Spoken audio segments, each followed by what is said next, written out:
मेरा नाम राधिका है। बचपन में ही मेरे माता पिता का देहांत हो गया था। उसके बाद से हमारे पड़ोस में एक शेखर साहब रहते थे। उन्होंने मुझे अपने घर में रख लिया क्योंकि मेरा इस दुनिया में कोई नहीं था। उन्होंने मुझे अपनी बेटी की तरह पाला पोसा। जब मैं बड़ी हुई तो उनका हर काम मैं करने लगी। उनका बहुत बड़ा और खूबसूरत सा घर था, लेकिन उस घर में सिर्फ वो अकेले ही रहते थे। मेरे उनसे पूछने की हिम्मत ही नहीं हुई कि उनके परिवार वाले कहाँ रहते हैं। उन्होंने मुझे अपने घर पर रख कर मुझ पर बहुत बड़ा एहसान किया था, और वो तो बहुत अच्छे इंसान थे और इस तरह से मेरा ख्याल रखते थे। वो मुझे कपड़े, पैसे, हर तरीके से मेरी मदद करते थे। मुझे कभी भी किसी चीज़ की कोई कमी नहीं की। इस घर में मेरे अलावा 2 नौकर और थे। मुझे यहाँ किसी चीज़ की कोई कमी नहीं थी। यहाँ इतने बड़े घर में एक स्टोर रूम था जिसमें किसी को भी जाने की इजाज़त नहीं थी। शेखर साहब ने मुझे ख़ास तौर पर कह रखा था कि उस कमरे की तरफ नहीं जाऊँ, और वो स्टोर रूम ऊपर वाली मंजिल पे था। मैं हमेशा यही सोचती रहती थी कि पता नहीं इस कमरे में क्या है जो शेखर साहब ने मुझे इस कमरे में जाने से मना कर रखा है। बल्कि उन्होंने तो ऊपर वाले फ्लोर पर जाने से ही मना कर रखा था। एक बार मैंने उनसे ऊपर वाले फ्लोर की सफाई करने की इजाज़त मांगी तो उन्होंने मुझसे कहा कि ठीक है, तुम सफाई कर लो, लेकिन स्टोर रूम की तरफ मत जाना। मेरी उनसे पूछने की हिम्मत नहीं हुई कि आप मुझे उस कमरे की तरफ जाने से मना कर रहे हैं। उन्होंने मुझ पर बहुत बड़ा एहसान किया था, इसलिए मेरी उनसे कुछ पूछने की हिम्मत नहीं होती थी। और मुझे ये भी पता था कि शेखर साहब मुझ पर बहुत भरोसा करते हैं, और मैं उनका भरोसा तोड़ना नहीं चाहती थी, क्योंकि मुझे इस घर में किसी बात की कोई परेशानी नहीं थी। मुझे यहाँ कोई कुछ कहने वाला नहीं था। मैं यहाँ अपनी मर्ज़ी से खाती पीती और हर काम करती थी। मैंने शेखर साहब को बहुत ऊपर वाले फ्लोर से आते हुए देखा था। शायद वो उसी कमरे में जाते थे। कुछ दिन बाद शेखर साहब को शहर से बाहर कुछ काम के लिए जाना पड़ा। उन्होंने मुझे अपने पास बुलाया और पूरे घर की चाबियां देकर कहा, तुम्हें पूरे घर का अच्छे से ध्यान रखना है, और ख़ास कर मुझसे कहा कि ऊपर वाले फ्लोर पर सफाई करने के लिए मत जाना। मुझे बचपन से देख रहे थे, इसलिए उन्हें मुझ पर पूरा भरोसा था। यही वजह थी कि उन्होंने पूरे घर की चाबियां मेरे हवाले कर दी थीं। मैंने उनसे कहा कि ठीक है, आप फिक्र ना करें, मैं हर चीज़ का ध्यान रखूंगी। अब मैं घर में सिर्फ अकेली थी और मुझे हर बात की आज़ादी थी। मैं अपनी मर्ज़ी से जो चाहे कर सकती थी। घर में जहाँ चाहे, जिस कमरे में चाहे जा सकती थी। शेखर साहब के जाने के बाद मैं सोच रही थी कि आखिर ऊपर स्टोर रूम में ऐसा क्या है जो ख़ास करके शेखर साहब ने मुझे वहाँ जाने से मना करके गए हैं। अब तो मेरे पास पूरे घर की चाबियाँ थी, और उन चाबियों में ऊपर के स्टोर की चाबी भी थी। मेरे दिल में बार बार यही ख्याल आ रहा था कि मैं ऊपर जाकर देखूं कमरे में आखिर क्या है। लेकिन मैं ये सोचकर घबरा गई कि अगर शेखर साहब को पता चल गया कि मैं ऊपर वाले फ्लोर पर गई थी तो वो मुझे घर से निकाल देंगे। शेखर साहब के और घर के अलावा मेरा कोई और सहारा नहीं था। फिर मैंने सोचा कि यहाँ तो मुझे कोई देखने वाला ही नहीं है। ड्राइवर तो शेखर साहब के साथ चला गया और वॉचमैन भी घर के अंदर नहीं आता। मैं हिम्मत करके ऊपर जाने लगी। मैं सीढ़ी पर चढ़ते चढ़ते सोच रही थी कि हो सकता है कमरे में शेखर साहब की कुछ बचपन की यादें हों, और वो किसी के साथ शेयर करना नहीं चाहते हों, या फिर उनका कोई कीमती सामान हो, इसलिए उन्होंने हमें कमरे में जाने से मना कर रखा हो। यही सोचते सोचते मैं स्टोर के सामने पहुंची गई, और मैं 2 मिनट वहां खड़े होकर सोचती रही। लेकिन स्टोर का दरवाज़ा खोलते हुए मुझे डर भी लग रहा था। मुझे डर की वजह से बहुत पसीना आ रहा था। अचानक मेरे दिल में ख्याल आया कि शेखर साहब मुझ पर इतना भरोसा करते हैं, इसी भरोसे के साथ वो सारे घर की चाबी मुझे देकर गए हैं।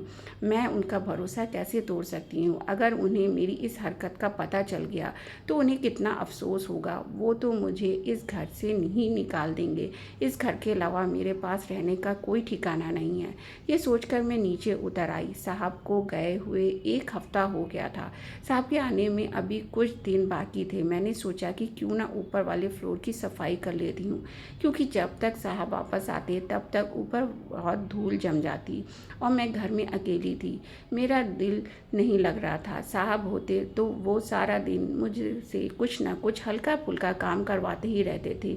मैंने सोचा कि ऊपर के फ्लोर की सफाई कर लेती हूँ, मेरा समय भी गुजर जाएगा और साथ में सफाई भी हो जाएगी। जब मैं ऊपर सफाई करने के लिए गई तो मैं फिर से मेरे दिल में ख़्याल आया कि मैं स्टोर खोल कर देखती हूँ। इस बार मैंने बिना देर किए एक चाबी स्टोर के ताले में लगाई। उससे स्टोर का ताला खुल गया। मैंने डरते डरते स्टोर के अंदर 2-3 कदम बढ़ाए। उसके बाद जो मैंने स्टोर में देखा वो देखकर मेरे पैरों तले ज़मीन निकल गई। मैं सोच भी नहीं सकती थी कि स्टोर में ऐसा भी कुछ होगा। मैंने जल्दी से स्टोर का दरवाज़ा बंद किया और मैं भागकर नीचे आ गई। मेरे अंदर इतनी हिम्मत नहीं थी कि मैं स्टोर के अंदर जाती। दरवाज़ा खोलते ही जो मंज़र मैंने देखा उससे मेरी रूह काँप गई थी। मैं अभी तक डरी हुई थी और काँप रही थी। मेरा दिल ज़ोर ज़ोर से धड़क रहा था। मैं सोच भी नहीं सकती थी कि कमरे में ऐसा कुछ हो सकता है। मैं तो सोचती थी कि स्टोर में साहब के कुछ यादें होंगी या उनका कोई बहुत कीमती सामान होगा जो वो किसी को दिखाना नहीं चाहते। लेकिन मैंने जो कमरे में देखा वो तो कभी भी कोई नहीं सोच सकता। सब कुछ देखकर मेरी हालत बहुत ख़राब हो गई थी। घर में मैं बिल्कुल अकेली थी। मैं कुछ देर तक सोफे पर बैठकर यही सोच रही। कुछ देर बाद मेरी हालत ठीक हुई तो मैंने पानी पिया। मैंने सोचा कि अगर साहब को पता चल गया तो वो मुझे इस घर से धक्के मारकर निकाल देंगे। लेकिन जो कुछ मैंने देखा था मैं चुप नहीं रह सकती थी। मैं जानना चाहती थी कि आखिर ऐसा क्यों था। शेखर साहब का घर बहुत बड़ा था। मैं ज़्यादातर अपने कमरे में ही रहती थी। मैं साहब के कमरे में भी बहुत कम जाया करती थी। जब मुझे कुछ काम होता मैं तभी उनके कमरे में जाती। यह जब वो मुझे किसी काम से अपने पास बुलाते तब मैं उनके कमरे में जाती थी। मैंने उनके कमरे को ठीक से देखा भी नहीं था, लेकिन मैंने स्टोर में जो कुछ देखा था अब मैं जानना चाहती थी कि शेखर साहब आखिर कौन हैं, उनका बैकग्राउंड क्या है। मैंने सोचा शेखर साहब के कमरे में जाकर देखती हूँ, शायद वहाँ मुझे कुछ मिल जाए जिससे मुझे सच्चाई का पता चल जाए। मैं साहब के कमरे में गई और मैंने उनके कमरे की तलाशी लेनी शुरू कर दी। उनके कमरे की किसी भी दराज में लॉक नहीं लगा हुआ था। इस वजह से मुझे तलाशी लेने में बहुत आसानी हुई। शेखर साहब शायद इस वजह से कहीं लॉक लगाकर नहीं गए थे, क्योंकि उन्हें मुझ पर पूरा भरोसा था। उनका सिर्फ कमरे का दरवाज़ा लॉक था। आज मैंने उनका भरोसा तोड़ दिया था। मुझे इस बात का बहुत अफसोस था, लेकिन मैं यह भी जानना चाहती थी कि ऊपर कमरे में मैंने जो देखा उसका क्या मतलब है। मैं आज तक यही सोचती थी कि शेखर साहब अकेले क्यों रहते हैं, उनके बाकी का परिवार कहाँ है, लेकिन कभी उनसे कुछ पूछने की हिम्मत नहीं हुई। शेखर साहब के कमरे में मुझे ज़्यादा कुछ तो नहीं मिला, लेकिन उनकी अलमारी में कुछ फ़ोटो और एक डायरी मिली। मैंने उस डायरी को खोल कर देखा और पढ़ना शुरू कर दिया। जैसे ही मैंने डायरी खोली तो मेरी हालत ख़राब हो गई। मैं तो शेखर साहब को बहुत रहमदिल इंसान समझती थी, लेकिन असल में तो वो कुछ और ही थे। डायरी पढ़ने के बाद मुझे ज़्यादा कुछ तो नहीं पता चला, क्योंकि डायरी में कुछ बातें ही लिखी हुई थीं जो मुझे थोड़ी थोड़ी समझ में आ गई थी। अभी मैं शेखर साहब का पूरा सच नहीं जान पाई थी। मैं यही सोच रही थी कि किसी तरीके से मुझे पूरा सच पता चल जाए। वहाँ कुछ फ़ोटो भी थी जो शायद शेखर साहब के माता पिता के थे। मैंने उनके माता पिता की फ़ोटो पहली बार देखी थी। उनकी गोद में एक बच्चा था जो शायद शेखर साहब ही थे। मुझे थोड़ा बहुत कुछ समझ में आ रहा था, लेकिन मैं अभी पूरा सच नहीं जान पाई थी। मैंने शेखर साहब का कमरा पहले की तरह कर दिया और मैं कमरे से बाहर आ गई। मैंने स्टोर भी ऐसे ही लॉक कर दिया था जैसे कि पहले था, क्योंकि मैं नहीं चाहती थी कि शेखर साहब को पता चले कि मैं उनके कमरे में गई हूँ और मैंने उनके कमरे की तलाशी ली है, या उन्हें इस बात का पता चले कि मैंने स्टोर रूम खोलकर देखा है। अब मुझे शेखर साहब से डर लगने लगा था। मैं बचपन से इस घर में शेखर साहब के साथ अकेली ही रह रही थी, लेकिन कभी मुझे उनसे डर नहीं लगा। मगर आज जो कुछ मैंने स्टोर रूम में देखा वो देखकर मुझे शेखर साहब से डर लग रहा था। अगर उन्हें पता चल जाता तो वह मेरे साथ पता नहीं क्या करते। हो सकता है वो मुझे घर से निकाल देते या फिर वही करते जो मैंने स्टोर रूम में देखा था। साहब के वापस आने का समय हो रहा था और मेरे अंदर उनका सामना करने की हिम्मत नहीं थी, लेकिन फिर भी मुझे उनका सामना करना पड़ा।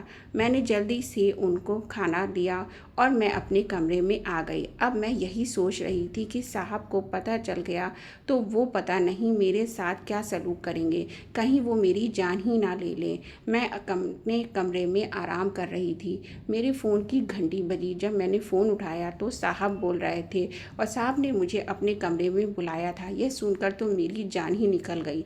मैंने सोचा शायद साहब को सारा सच पता चल गया है। बहुत डर लग रहा था क्योंकि मैं घर में बिल्कुल अकेली थी। यह सोचकर मुझे साहब से खौफ आ रहा था। शेखर साहब ने मुझसे कहा कि सर्दी बहुत है, मेरे लिए एक कप कॉफ़ी बना दो। यह सुनकर मेरी जान में जान आ गई। मैंने कॉफ़ी बनाकर शेखर साहब के कमरे में भेज दी। शेखर साहब ने मुझे फिर से अपने कमरे में बुला लिया और अपने पास बिठाया और पूछने लगे, क्या तुमने मेरे जाने के बाद मेरे कमरे की तलाशी ली थी? उनकी बात सुनकर मेरी हालत ख़राब हो गई। मैं सोचने लगी कि उन्हें कैसे पता चल गया, लेकिन मैं उनके सामने खामोश सर झुकाकर बैठी रही और वह कहने लगे कि ऐसा क्या चाहिए था मेरे कमरे से जो तुमने मेरे पीछे मेरे कमरे की तलाशी लेनी पड़ी? किस चीज़ की ज़रूरत पड़ गई थी? क्या मैंने तुम्हारा ख्याल रखने में कोई कसर छोड़ दी थी? शेखर साहब बहुत ही आराम से मुझसे पूछ रहे थे, लेकिन मेरे पास उनकी बातों का कोई जवाब नहीं था। मैंने उनका भरोसा तोड़ा था। तुम्हें क्या लगता था कि मुझे कुछ नहीं पता चलेगा? मैं अपने कमरे में घुसते ही समझ गया था कि किसी ने मेरे कमरे की तलाशी ली है। बोलो, आखिर तुम्हें क्या चाहिए था? मेरी सारी दराज चेक की, मेरा सारा सामान उलट पुलट कर रख दिया है। मैंने सोचा मैंने तो सारा सामान ठीक से रखा था, फिर साहब को कैसे पता चला? तब फिर साहब ने मुझे बताया कि मैं अपना सारा सामान बहुत अच्छे से रखता हूँ, मुझे कोई भी चीज़ इधर उधर पसंद नहीं। शायद तुम जल्दी में मेरा सामान ठीक से रखना भूल गई थी। साहब बहुत गुस्से में थे, लेकिन फिर भी मुझसे नरमी से बात कर रहे थे।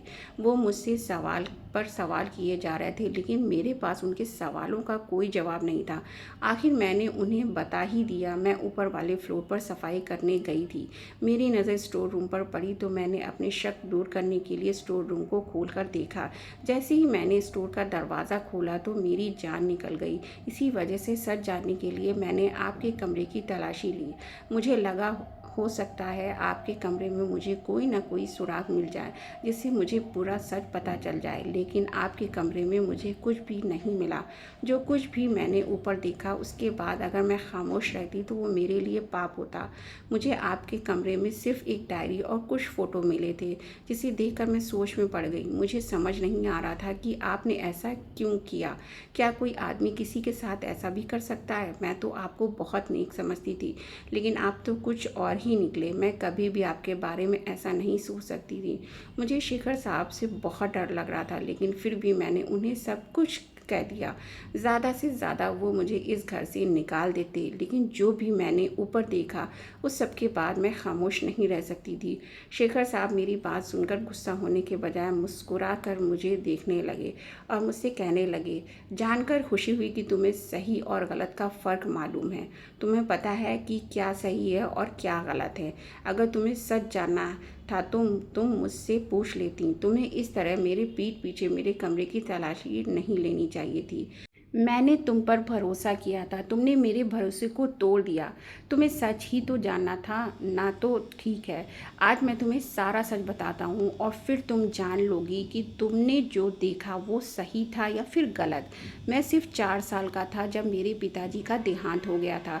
मेरे पड़ोस में अंकल रहते थे जो पिताजी के देहांत के बाद मेरा बहुत ख्याल रखते थे। उन्होंने मेरी माँ से शादी करने के लिए कहा। मेरी माँ ने उनसे शादी के लिए यह सोचकर हाँ कर दी कि वो मेरा बहुत ज़्यादा ख्याल रखते हैं, पिता की कमी महसूस नहीं होने देंगे, और मेरे पिता का कारोबार भी बहुत बड़ा था, वो उसे भी संभाल लेंगे, क्योंकि अकेली माँ से इतना बड़ा कारोबार नहीं संभाला जा सकता था।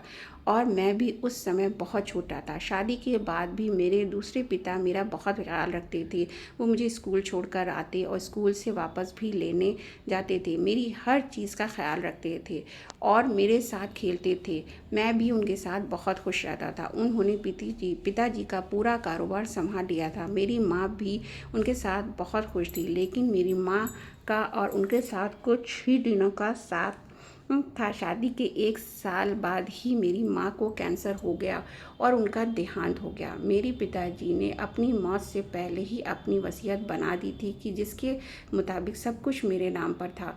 जब मैं 18 साल का हो गया तो मैं अपने पिताजी के वकील के पास चला गया।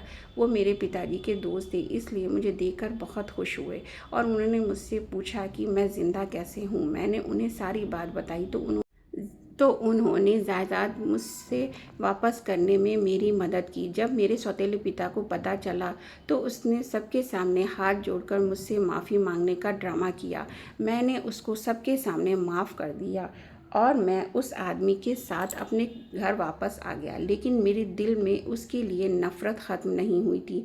मैं चाहता था कि उसे अपने किए की सज़ा मिले, लेकिन मेरे पास उसके पापों का कोई सबूत नहीं था। उनकी वजह से मैं अपनी पढ़ाई भी नहीं कर पाया था और मैंने अपना बचपन भी खो दिया था। इसी की वजह से मेरी माँ इस दुनिया से चली गई। मैं एक ऐसे आदमी को कैसे माफ़ कर सकता था जिसने मुझसे सब कुछ छीन लिया था, वो भी सिर्फ जायदाद की खातिर। मैं तो इतना प्यार करता था, अगर वो मुझसे प्यार से जायदाद मांगता तो मैं खुशी खुशी सब कुछ उनके नाम कर देता। लेकिन उसने मेरे और मेरी माँ के साथ इतना बड़ा धोखा किया जिसके लिए मैं उसे कभी माफ़ नहीं कर सकता था। तुमने उस पर स्टोर रूम में जिस आदमी को रस्सियों से बांधा हुआ देखा, वो मेरा सौतेला पिता ही है।